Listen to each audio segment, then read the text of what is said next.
Assalamualaikum warahmatullahi wabarakatuh. Salam sehat untuk semuanya. Saya Wanda Hamidah. Senang sekali kali ini dapat berbincang-bincang dengan Bapak Deputi Kepala BPKP Bidang Pengawasan Penyelenggaraan Keuangan Daerah, Bapak Dadang Kurnia. Dan ini kali kedua kita bertemu ya Pak. Betul, ya. Apa kabar Bapak hari ini? Alhamdulillah. Dan terima kasih Mbak Wanda bisa ketemu lagi nih. Alhamdulillah ya Dan Pak ya. sesuai janji saya, kita lokasinya udah beda nih Mbak. Udah Yang beda. Sudah sebelumnya. nggak di Jakarta lagi, tapi di Pusdiklat atau Giakorpu. Ya. Iya, Giakorpu ini apa sih Pak? Jadi Giakorpu jelaskan ini- kepada pemirsa. Oh, bagus juga nih. Giakorpu ini memang kita waktu itu bukan konvensional pusdiklat lagi. Iya, Dalam pengertian kita ingin menurture knowledge-nya lebih luas lagi, diangkat gitu dengan corporate university. Konsep ya corporate university. Jadi bukan hanya diklat-diklat biasa saja. betul. Tadi pagi saya udah sempat jalan-jalan Pak, sangat nyaman ya. terima kasih. Fasilitasnya lengkap. Seperti pada hari ini kita berada di library dan tadi pagi saya udah mengunjungi beberapa fasilitas seperti fasilitas olahraga, ada trek sepeda, ada trek jogging, ada lapangan tenis. Jadi nyaman sekali. Ada nggak tempat cuma- mancing kalau ada tempat mancing. Jadi this is a whole package, Yeah. ya, nggak cuma belajar aja untuk para praktisi, tapi juga secara fisik dan psikis sangat mendukung Pak. betul, insyaallah. Dan ini janji saya menemani Mbak Wanda. Iya baik, terima kasih banget Pak. Oke, kita langsung ke topik. Siap. Topik hari ini sangat menarik Pak Deputi, Siap. pengawalan akuntabilitas pengelolaan keuangan desa. Betul. Ternyata BPKP ini nggak cuma melakukan pengawasan di level nasional, tapi juga desa. Juga Kemarin desa. kita bicara Daerah. kementerian, Betul. BUMN, daerah, tapi hari ini kita bicara pengawalan akuntabilitas keuangan desa. Betul. Dan Siap. kemarin saya masih ingat banget Pak Deputi bilang 74.000 desa yang ada di Indonesia. Betul. Nah, dengan jumlah sebanyak itu 74.000 Pak. Terus dengan tentunya 74.000 itu dari ujung Indonesia sampai ujung lagi dengan karakteristik Berbeda-beda. masyarakat yang berbeda-beda dan sangat beragam. Bapak menjelaskan pengawalan keuangan desa itu seperti apa Pak? Nah, ini mungkin saya izin flashback dulu. Ya. Ketika kita menyusun konsep istilahnya pengawalan, kenapa waktu itu muncul kata pengawalan? Iya. Di awal-awal di tahun 2014 ketika terbit Undang-Undang Desa, kami sudah berpengalaman mendampingi pemerintah daerah. Masih kebayang bagaimana sulitnya di level Ya. pemerintah daerah. Ini kita turun ke level desa. Betul. Nah, ada beberapa juga message dari mitra stakeholder utama kami BPKP waktu itu, tolong jangan, ini kan baru, desa ini baru terjun mandiri sebagai pengelola keuangan Sejak mandiri. tahun berapa Pak boleh dijelaskan? 2014 terbit 2014. Undang-Undang Nomor 6 tahun 2014. Kita 2014 mulai bergerak melihat survei. Nah, konsepnya tolong dong, ini baru mulai, jangan quote-unquote ditakut-takuti dulu gitu kepala desa, aparat desa. Sehingga konsep kita, oke, yang rumusan umum kita adalah pengawasan. Pengawasan kelihatannya terasa kok belum apa-apa udah diawasi, apalagi diaudit gitu ya. Sehingga muncul istilah waktu itu dengan pimpinan BPKP dan Pak Kepala, kita coba dengan konsep istilahnya pengawalan. Oke, jadi pengawasan diganti dengan pengawalan. Bukan diganti per se, Iya. tapi istilahnya aja dari bukan audit tapi ke safeguarding gitu. Nah, tujuannya memang kita ingin bagaimana supaya pengelolaan keuangan desa terkawal, tata kelola keuangan desanya seperti apa, terkawal dengan baik. Yes. Tapi tentu saja tidak mungkin kita menjangkau seluruh secara direct one to one, sehingga kita menciptakan harus ada strategi dan alat tools yang bisa dilakukan oleh teman-teman di aparat desa. Iya. Jadi mungkin itu sebagai histori kita mengembangkan di situ. Memang waktu itu tahun 2015 awal-awal Pak Jokowi di periode pertama membuka Rakornas pengawasan di BPKP, beliau meminta betul saya langsung ke Pak Kepala, tolong kawal desa, karena dana yang mengalir ke desa makin berat, makin banyak, makin besar, dan tolong jangan sampai terjadi apa-apa di aspek akuntabilitas. Nah, kami waktu itu merumuskan bagaimana masuknya di mana sesuai dengan tusi kami dan kompetensi kami tentu saja, dengan berkoordinasi dengan teman-teman lainnya. Sehingga kita waktu itu ada mengembangkan aplikasi yang di situ embedded. Kita masuknya tentu saja selalu frame-nya pengendalian internetnya seperti apa. Kita risikonya seperti apa, kita petakan risiko-risiko, termasuk risiko bagaimana kompetensi SDM di desa. Kalau pengalaman di daerah Jawa Barat kan berganti-ganti, apalagi di level desa. Nah, kemudian juga bagaimana memanfaatkan nanti mengefektifkan pengawasan internnya sampai ke level desa seperti apa. Itu barangkali secara generik pengawalan kami. Kalau pertanyaan apa yang mendasari BPKP melakukan pengawalan ini adalah seperti Bapak bilang tadi, ketika 2015 Pak Jokowi memerintahkan langsung ke Pak Kepala, tolong kawal desa kan. Intinya itu utamanya. Walaupun mungkin ini sedikit juga, kenapa kita berpikir harus terjun ke level desa juga. Waktu sebelum Undang-Undang Nomor 6 2014 itu, desa itu adalah bagian dari Pemda, katakanlah sebagai pelaksana kegiatan saja. Dengan Undang-Undang Nomor 6 2014 tersebut, desa itu betul-betul mandiri. Jadi Mbak Wanda bayangkan dari hanya tadi mungkin melaksanakan kegiatan, sekarang dia harus mencatat, mempertanggungjawabkan, menata kelola, melaporkan dengan sumber-sumber yang banyak. Termasuk juga memang BPKP kita mengarah dengan PP 60, kita masuk di sistem pengendalian internetnya seperti apa. Pengendalian intern supaya tadi kegiatannya terkendali, tata kelola keuangannya terkendali, kita masuk lewat situ ide awalnya. Sehingga apalagi dengan Perpres 192 2014 BPKP direvitalisasi dengan 2014 tersebut, kita juga berpikir jangan sampai di nasional programnya sudah bagus, Pak Jokowi dari pembangunan dari pinggiran kan dari desa itu. Nah, kita kawal sesuai kompetensi kita masuk di mana. Nah, itu seperti itu dasar pemikiran kenapa kita masuk ke situ, Bang. Ya, luar biasa sekali ya Pak. Ya, ini Insya Allah. kerja berat dan kerja keras Pak mengawal desa ini luar biasa. Saya sangat mengapresiasi apa yang sudah dilakukan BPKP untuk saya pikir cuma di level nasional, tapi secara intensif juga dilakukan di level desa ya Pak ya. Nah sekarang apa kiat-kiat Bapak untuk supaya pengawalan di tingkat desa ini menjadi efektif ya? Nah ketika kita kiat-kiat barangkali terkait dengan strategi, kita berpikir memang kita tidak bisa melakukan sendiri tentu saja, karena memang kita ada petakan stakeholder utama dari pengaturan ke desa itu siapa, termasuk stakeholder dalam pengertian regulator siapa. Kemudian kita mengawal di implementasi di lapangan seperti apa. Nah, supaya memudahkan kinerja BPKP bisa jalan. Kita tidak hanya mengandalkan kompetensi, tapi stakeholder juga harus dilihat, dicek dan kita dekati langsung. Memang betul bahwa waktu itu saya juga di 2014 kita melakukan survei, 2015 mulai bergerak. Kita bekerja sama erat dengan Kemendagri. Ada Dirjen Bina Pemerintahan Desa, waktu itu saya kenal baik dengan Pak Dirjennya, saya waktu itu sudah deputi di situ. Kemudian juga dengan Kementerian Keuangan memiliki regulasi keuangan, dan untuk pembangunannya dengan Kementerian Desa dan Pembangunan Daerah Tertinggal dan Transmigrasi, Kemendes PDTT. Jadi itu 3 stakeholder utama kami di dalam masuk ke desa, bersama-sama memikirkan bagaimana pembangunan desa ini bisa akuntabel lah kalau di aspek kami ya. Sehingga kami mendorong juga ketiga stakeholder utama tadi untuk masalah regulasinya.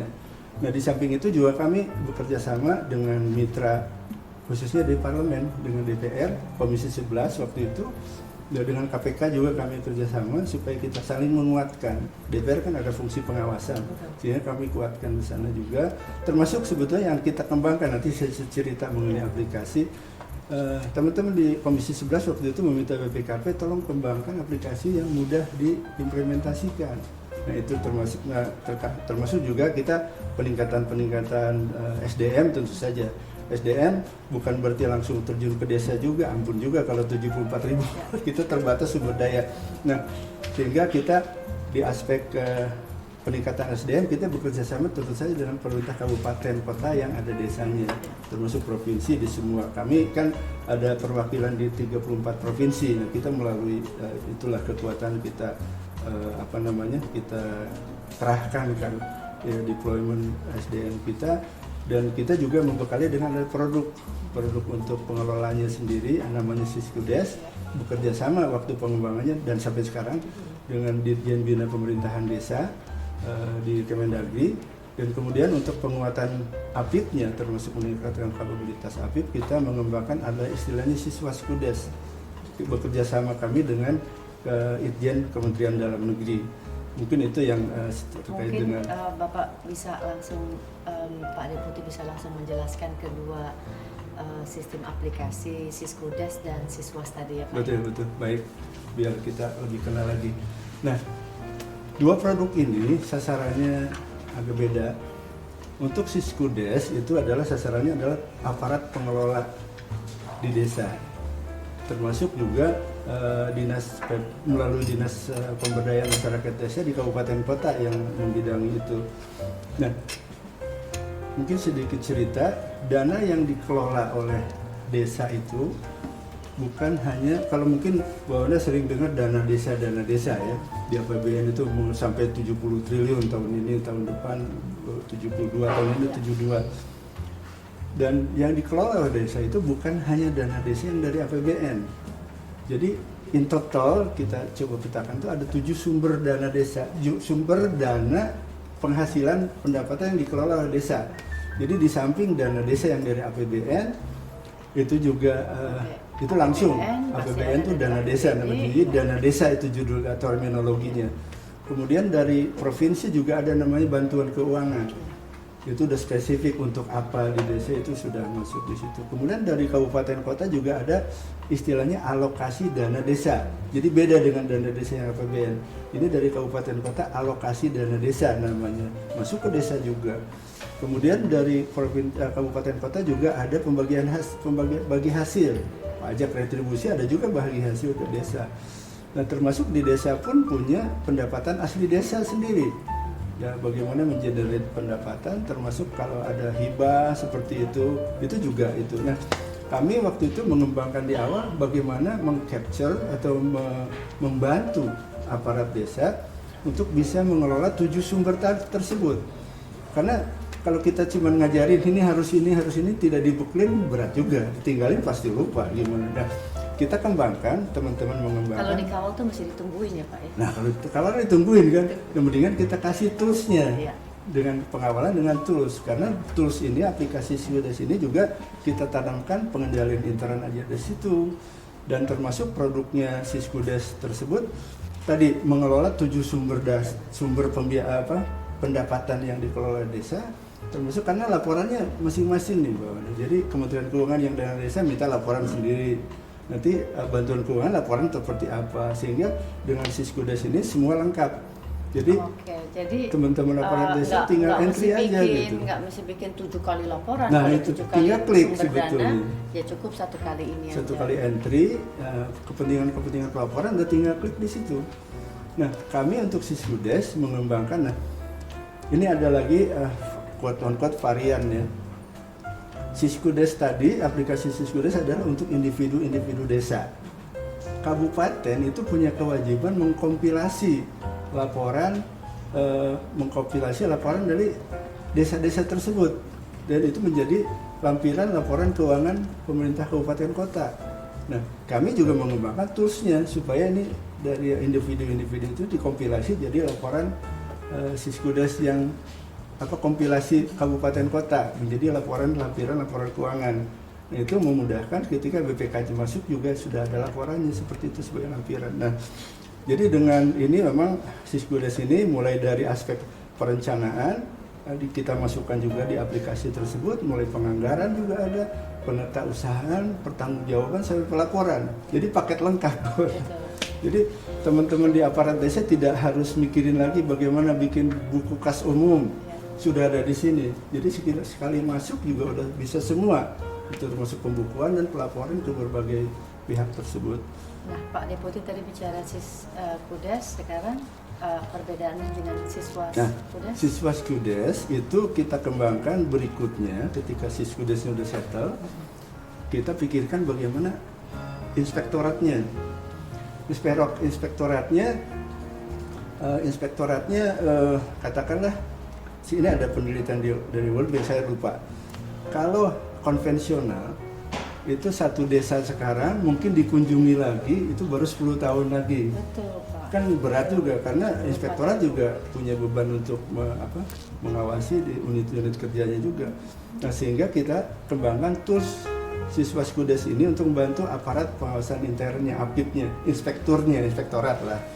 Kita kembangkan kerjasama dengan Inspektorat Jenderal Kementerian Dalam Negeri, sehingga nanti dan berbasis risiko ini betul. Jadi kita petakan dulu yang berisiko tinggi mana dari desa-desa, baru nanti kunjungan ke lapangannya sudah dipantau dan lewat Siskudes ini. Nah, sekarang alhamdulillah secara nasional kalau pengguna Siskudes sekitar udah di atas 95% dari 74.900-an sekian. Nah, kalau siswa Skudes memang karena baru pengembangan awal dan baru mungkin sekitar baru 78-an kabupaten kota, ini masih kita push terus, masih dalam pengertian ini. Dan jangan lupa Wanda, sekarang kita juga fitur di Siskudes sudah banyak yang sudah online juga. Jadi membantu untuk transaksi-transaksi non-cash nanti kerjasama dengan cash management system dari bank daerah. Kalau Siskudes itu bisa diakses nggak sih Pak sama masyarakat? Nah, mungkin karena ini kalau untuk pengelolaannya itu sebaiknya memang tidak, karena itu kan bisa transaksi harian. Tapi laporannya, outputnya itu bisa dipublish. Kan itu ditutup setiap tahun. Bisa anytime sebetulnya. Bisa anytime. Karena ini sudah online, sudah by system ya. Misalkan hari ini laporan apa diperlukan, seperti APBDes-nya itu bisa diproduce, tinggal klik aja, tinggal print. Outputnya barangkali yang itu terbuka memang, dan itu diwajibkan memang pemerintah desa itu harus memposting. Kalau Ya, zaman ini kan dulu, salah satu melaksanakan keterbukaan informasi ya publik ya, betul, Pak, ya. transparansinya. Dan semakin transparan Betul. ketika setiap tahun masyarakat bisa melihat apa saja dana yang masuk dan Betul, yang digunakan dan kemanfaatannya untuk kepentingan apa saja. masyarakat. Betul, ini untuk transparansi. Dan tadi ketika berbicara Siskudes ini, kami berpikir udahlah kepala desa itu lebih ke orientasinya ke pembangunan masyarakat desanya, pemberdayaannya, dapurnya udah kita jagain dengan aplikasi ini gitu. Betul. Intinya itu sebetulnya supaya nggak usah Supaya mikirin lagi mereka- pembukuannya. Supaya mereka nggak terlalu lama berkutat di administrasi Betul, ya Pak ya. betul. Tinggal klik-klik udah jadi semua gitu. Termasuk SPJ ada di situ. Buku bank, buku segala macam. Baik, kita udah bicara mengenai strategi khusus, atau Bapak masih mau menambahkan Mhm. bentuk dari pengawalan yang selama ini dilaksanakan? Apakah kemudian ada strategi khusus? Mungkin kalau berbicara strategi khusus dalam pengertian kita bergerak sebagai internal auditor, Ya. bahwa kita bergerak di istilahnya consulting dan assurance kalau istilah kita. Nah, yang bergerak lebih banyak ini sekarang consulting, seperti pendamping itu lebih ke consulting, kita sebagai konsultan, quote on quote ya, sebagai konsultan. Tapi di aspek assurance-nya juga kita lakukan melalui evaluasi.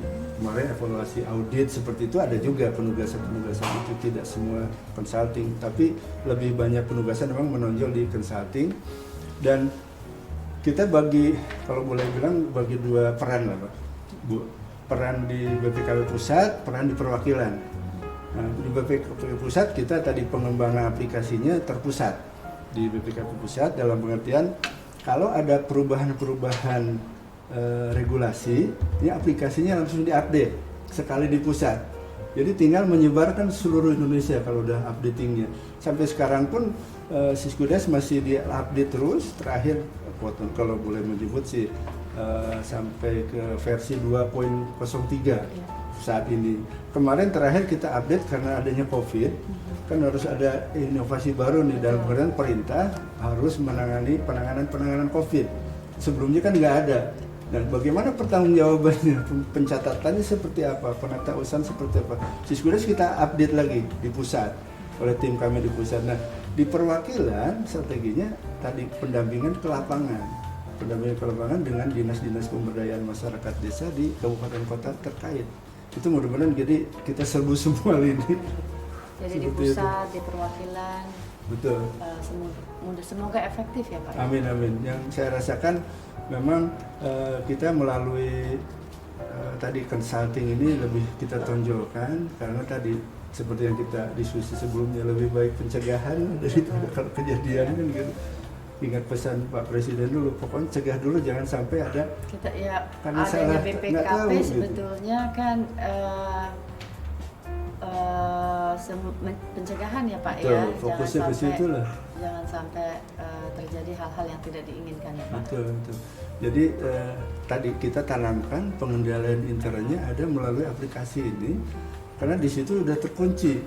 Jadi kalau teman-teman aparat desa mau mengeluarkan yang sembarangan, nggak ada anggaran, nggak bisa, Betul. di lock semua Betul. aplikasi. Nah, jadi Bapak udah menjelaskan dan udah berbicara panjang lebar mengenai serangkaian kegiatan pengawalan yang sudah maksimal dan saya merasa sudah maksimal sudah dilakukan oleh BPKP. Nah, apa kemudian Bapak Pak Deputi bisa menunjukkan kepada kita dampaknya terhadap pengelolaan keuangan desa yang cukup signifikan atau sudah signifikan? Kalau boleh saya saya pikir saya harus GR dalam pemikiran karena dan terima kasih Boleh banget Pak, boleh GR sekali Pak. Kenapa? Saya pikir dengan pengembangan kerjasama kami dengan Dirjen Bina Pemerintahan Desa di Kemendagri tersebut, jangkauannya, skop implementasinya cukup masif.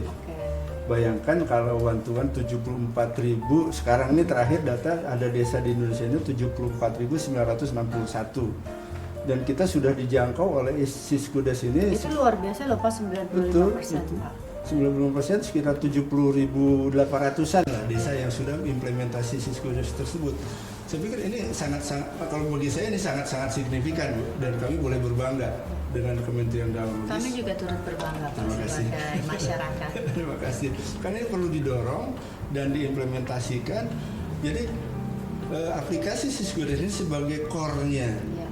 Jadi teman-teman di desa bisa berinovasi, bukan berarti tidak berinovasi. Ini sebagai core aplikasinya. Jadi untuk banyak di teman-teman di desa itu yang berinovasi, pengembangan berbasis Siskudes. Jadi betul-betul saya senang sekali kalau ada kunjungan-kunjungan daerah gitu, dan senang sekali bagaimana antusiasme. Cuman memang yang agak sering kita concern, dan saya utarakan kalau kunjungan ke daerah, ke desa, Bu, tolong operator desa itu jangan diganti-ganti. Kalau enggak susah mendidiknya Dan lagi ini dan membinanya ya Pak. pengalaman begitu, ketika itu sudah didik, kan periode Dipindah. kepala desa, nah kita periode kepala desa berganti, nanti tim sukses yang masuk lagi, Betul, berganti lagi. Aduh, saya bilang, tolonglah kalau bisa operator desa Itu kendala hampir di Betul. semua daerah. daerah. Ya mestinya ada satu sekretariat ya yang tidak berkepentingan terhadap siapapun pemenang pilkada dan lain-lain ya Pak. Kadesnya betul. Ini juga menjadi perhatian. Saya sering suarakan ini kalau ada kesempatan, tolonglah saya bilang untuk administrasi yang desa itu tolong jangan diganti-ganti, kan ini nurture-nya Betul. beda Bu. Karena sayang kalau sudah paham dan mengerti, Betul. sudah dibina, kemudian ditempatkan di tempat lain, ya berarti BPKP harus bekerja ulang lagi. Betul. Jadi tapi memang kenyataan di lapangan seperti itu. Betul. Oke, BPKP malah mengawal dari mulai skala nasional, kemudian Pemda sampai ke tingkat desa, tanpa sedikit pun mengendorkan kinerja pengawasan. Dan BPKP senantiasa berupaya untuk hadir dan bermanfaat tentunya untuk bangsa dan negara. Amin.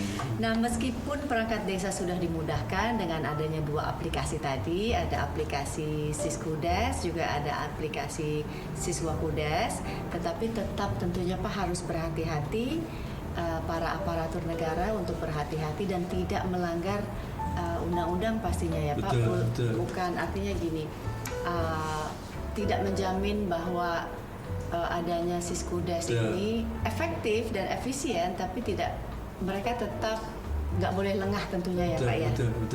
Betul Mbak Wanda, saya sepakat. Dan ini selalu kami suarakan bahwa siswi desa itu hanya tools. Betul. Bagaimanapun pengelolaan keuangan desa kan intinya sebelum masuk ke Siskudes kan itu yang intinya. Ya.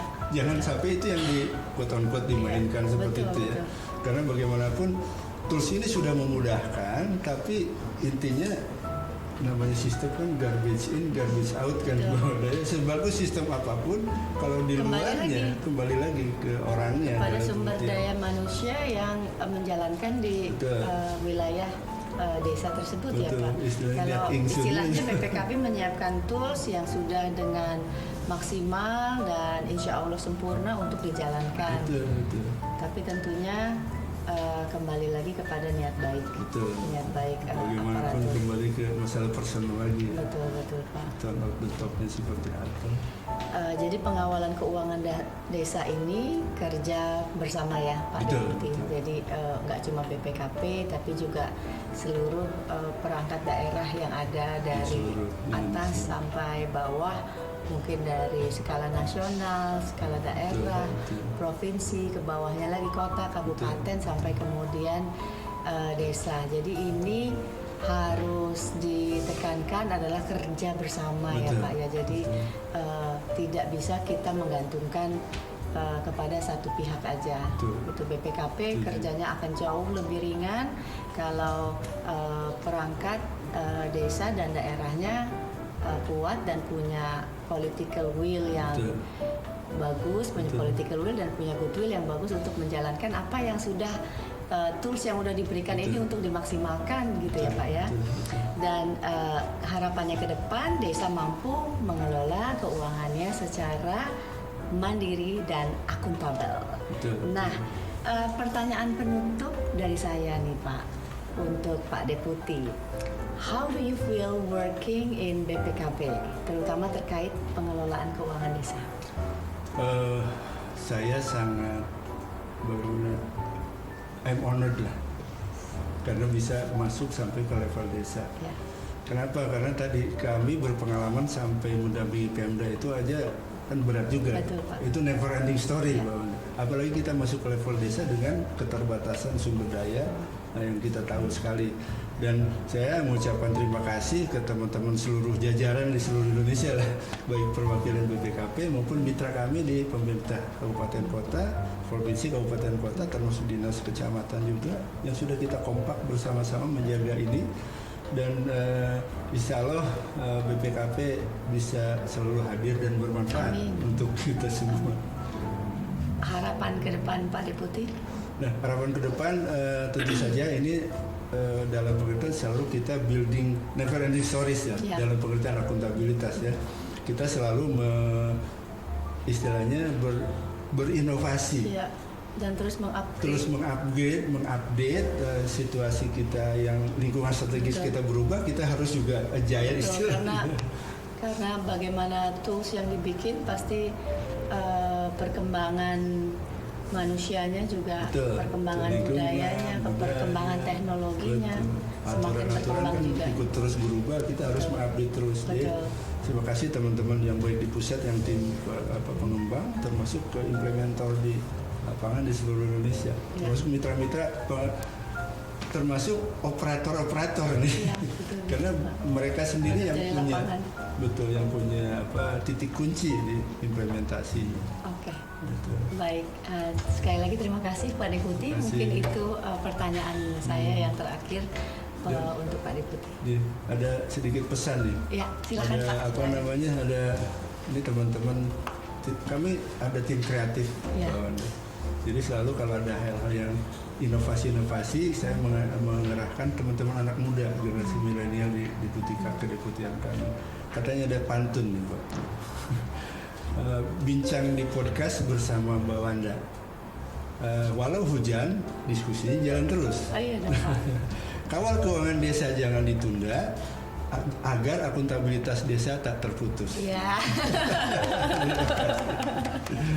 Saya nggak bisa balas pantun lagi, Pak. Saya belum menyiapkan. Tapi nanti kalau kita bertemu lagi, saya siapkan pantun lagi. Baik, terima kasih banyak Pak Deputi, Pak Dadang Kurnia atas waktunya pada siang hari ini. Terima kasih banyak. Sukses Terima kasih selalu, juga. Bapak. Sama-sama. Amin. Sehat selalu. Amin. Baik, demikian bincang-bincang saya dengan Bapak Deputi Kepala BPKP Bidang Pengawasan Penyelenggaraan Keuangan Daerah, Bapak Dadang Kurnia. Seperti kita telah saksikan bersama bahwa tugas BPKP ini terutama di bidang akuntabilitas nggak cuma ada di level nasional, tapi juga sampai ke desa-desa dan harus melakukan pengawalan akuntabilitas kepada 74.000 desa, dan ini pekerjaan yang bukan ringan, tapi kita tidak bisa bilang berat juga. Kalau pekerjaan berat itu kalau dilakukan tentunya dengan kerjasama yang kuat, nggak cuma BPKP tapi semua jajaran dan perangkat pemerintahan sampai ke desa. Saya yakin akuntabilitas ini bisa kita laksanakan dengan baik di seluruh Indonesia. Demikian akhir dari bincang-bincang kami. Mohon maaf kalau ada kekurangan dan kesalahan dalam kata-kata yang terucap dalam diskusi tadi. Terima kasih sekali lagi. Semoga kita bertemu dalam kesempatan berikutnya. Wassalamualaikum warahmatullahi wabarakatuh. Waalaikumsalam.